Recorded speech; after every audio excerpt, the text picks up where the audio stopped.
Plus ടുവിന് ശേഷം ഒരു റെപ്യൂട്ടഡ് യൂണിവേഴ്സിറ്റിയിൽ പഠിക്കണമെന്ന് ആഗ്രഹിക്കുന്നവരാണോ നിങ്ങൾ? എന്നാൽ ഈ വീഡിയോ നിങ്ങൾക്കുള്ളതാണ്. ഞാൻ Aju, CU2 tutorium chief mentor. CUET common university entrance test.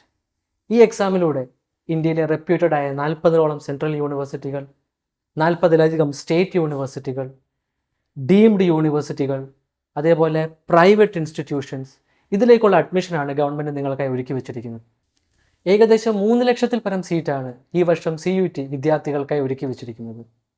അപ്പോൾ നമുക്ക് തോന്നാം, 3 ലക്ഷം സീറ്റുണ്ടല്ലോ, പഠിച്ച് ഏതെങ്കിലും ഒരു യൂണിവേഴ്സിറ്റിയിൽ ഏതെങ്കിലും ഒരു കോഴ്സ് പഠിച്ചാൽ പോരെ എന്ന്. പക്ഷെ അവിടെയാണ് നമ്മൾ മനസ്സിലാക്കേണ്ടത്, നമ്മൾക്കൊരു കരിയർ ഗ്രോത്ത്, ഒരു വളർച്ച വേണമെന്നുണ്ടെങ്കിൽ ഏറ്റവും റെപ്യൂട്ടഡ് ആയിട്ടുള്ള ബെസ്റ്റ് കോളേജസ് തന്നെ നമുക്ക് പഠിക്കാൻ പറ്റണം. അപ്പോൾ പെട്ടെന്ന് നമുക്ക് തോന്നാം, എന്താണ് ഈ റെപ്യൂട്ടഡ് കോളേജസ് എന്ന്? റെപ്യൂട്ടഡ് കോളേജസ് നമ്മൾ പറയുമ്പോൾ ഏറ്റവും മുന്നിൽ അക്കാഡമിക് ലെവലിലും ക്യാമ്പസ് ലൈഫിലും ഏറ്റവും മുന്നിൽ നിൽക്കുന്ന കോളേജും ക്യാമ്പസുകളും. For example, Delhi university, Jawaharlal Nehru university, Hyderabad central university, Pondicherry central university. ഈ ഇൻസ്റ്റിറ്റ്യൂട്ടുകൾ വർഷങ്ങളായി അവരുടെ അക്കാഡമിക് മികവ് തെളിയിച്ച കോളേജുകളാണ്. ഇവിടെ പഠിക്കണം എന്നതായിരിക്കണം നമ്മുടെയും ലക്ഷ്യം. അല്ലാതെ ഏതെങ്കിലും ഒരു കോളേജിൽ കയറി ഏതെങ്കിലും ഒരു ഡിഗ്രി എന്നതാകരുത്. എന്നാൽ ഈ കോളേജുകളിൽ പഠിക്കാൻ അത്ര നിസാരമല്ല, എന്നാൽ അസാധ്യവുമല്ല. ഉദാഹരണത്തിന് ഡൽഹി യൂണിവേഴ്സിറ്റി. 2023 മാത്രം ഡൽഹി യൂണിവേഴ്സിറ്റിയിലേക്ക് അപ്ലൈ ചെയ്തവരുടെ എണ്ണം ഏകദേശം 3 ലക്ഷം പേരാണ്.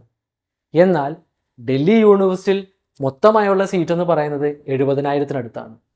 അതിലും റെപ്യൂട്ടഡ് കോളേജിൻ്റെ എടുക്കുകയാണെങ്കിൽ, അതായത് നമ്മുടെ മിറണ്ട ഹൗസ്, സെൻറ്റ് സ്റ്റീഫൻസ് പോലുള്ള കോളേജുകൾ എടുക്കുകയാണെങ്കിൽ സീറ്റുകൾ വീണ്ടും കുറയും. അപ്പോൾ ഇവിടെ ഒരിടത്ത് അഡ്മിഷൻ കിട്ടാൻ നമ്മുടെ ഒരു നോർമൽ പഠനം അല്ലെങ്കിൽ നമ്മുടെ ഒരു +2 പഠനം മാത്രം കൊണ്ട് വളരെ ബുദ്ധിമുട്ടാണ്. അപ്പോൾ ഇവിടെ നമ്മൾ എന്ത് ചെയ്യണം? നമുക്ക് എല്ലാവർക്കും തോന്നുന്നൊരു കാര്യമാണ്. ഇവിടെയാണ് നമുക്കൊരു സ്ട്രാറ്റജിക് സ്റ്റഡി പ്ലാനിൻ്റെ ആവശ്യമുള്ളത്. ആദ്യമായി എന്താണ് ഈ എക്സാം അല്ലെങ്കിൽ എക്സാം പാറ്റേൺ നമ്മൾ ഡീറ്റെയിൽ ആയിട്ട് മനസ്സിലാക്കണം. അതിനുശേഷം എന്താണ് സെൻട്രൽ യൂണിവേഴ്സിറ്റി അല്ലെങ്കിൽ നമുക്ക് പഠിക്കാൻ ആഗ്രഹമുള്ള നമ്മുടെ കോഴ്സുകളുള്ള യൂണിവേഴ്സിറ്റികൾ ഏതാണെന്ന് മനസ്സിലാക്കണം.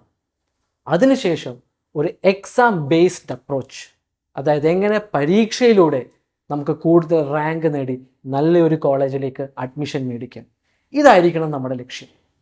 ഇതിനെപ്പറ്റി നിങ്ങൾക്ക് കൂടുതൽ അറിയാൻ ഇനി വരുന്നുള്ള YouTube വീഡിയോകൾ നിങ്ങൾ സ്ഥിരമായി കാണുക. And do follow us. Thank you.